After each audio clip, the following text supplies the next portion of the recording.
মসজিদে হেঁটে আসা। আল্লাহ রাসূল সাল্লাল্লাহু আলাইহি ওয়াসাল্লাম বলেছেন, কেউ যদি তার বাসায় ওযু করে অতঃপর মসজিদে হেঁটে আসে, যে কোনো মসজিদে, সেখানে কোনো ফরজ নামাজ আদায় করার জন্য, যেমন আপনি জুমা নামাজ আদায় করতে এসেছেন, তাহলে তার প্রত্যেকটি পদক্ষেপের কারণে আল্লাহ সুবহানাহু ওয়া তাআলা একটি করে গুনাহ মাফ করে দেবেন এবং একটি করে সম্মান, মর্যাদা, জান্নাতে তার মর্যাদা আল্লাহ তাআলা একটি একটি করে বাড়িয়ে দেবেন।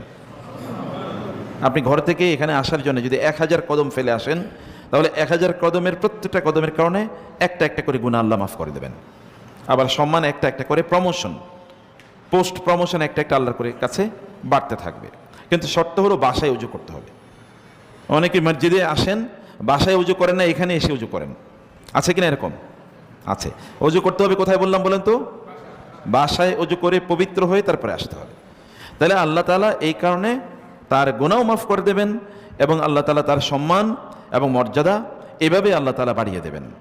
এবং আপনি জানেন, বানু সালামা নামক একটি গোত্র, তারা মসজিদে নবী থেকে একটু দূরে বসবাস করত।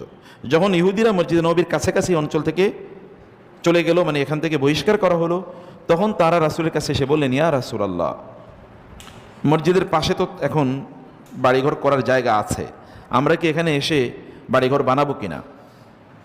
রাসূল বলেন, না, আসারাকুম দিয়ারাকুম তুকতাবু আসারুকুম, যেখানে তোমাদের বাড়িঘর আছে ওইখানেই থাকো, কারণ ওইখান থেকে মসজিদে আসার জন্য একটু হেঁটে আসা লাগে।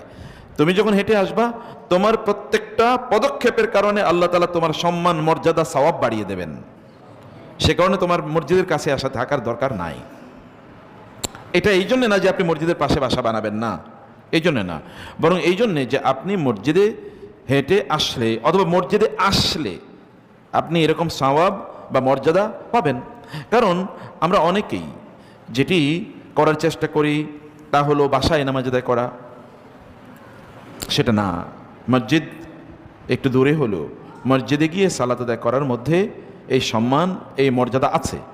একজন মানুষ মারা যাওয়ার পরেও তার আমল নামায় সওয়াব যেতেই থাকে। এটা কখন? অথবা কোনো মানুষ ফিতনা থেকে বেঁচে থাকবে যদি সে মসজিদে বেশি বেশি যায়। ফিতনা থেকে, এই যে সমাজের যত অপকর্ম আছে, এগুলো থেকে সে বেঁচে থাকবে যদি সে মসজিদে বেশি বেশি যায়। এই কারণে আল্লাহ তাআলা তাকে বাঁচিয়ে দেবেন। রাসূল সাল্লাল্লাহু আলাইহি ওয়াসাল্লাম বলেছেন, ফাযালিকুমুর রিবাতু ফাযালিকুমুর রিবাতু। অর্থাৎ আমরা আমাদের দেশের সীমান্তগুলো যেমনিভাবে পাহারা দেই সীমান্ত রক্ষী দিয়ে, সীমান্তরক্ষী বাহিনী তারা সীমান্তে পাহারা দেয়, ঠিক তেমনিভাবে আমাদের দিনদারি সীমান্তগুলোকে পাহারা দেবে মসজিদে আগমন, মসজিদে আসা, মসজিদে উপস্থিত হওয়া। এগুলো সীমান্ত সৈন্যের মতো করে কাজ করবে। ফলে শয়তান আমাদেরকে ধোঁকা দিতে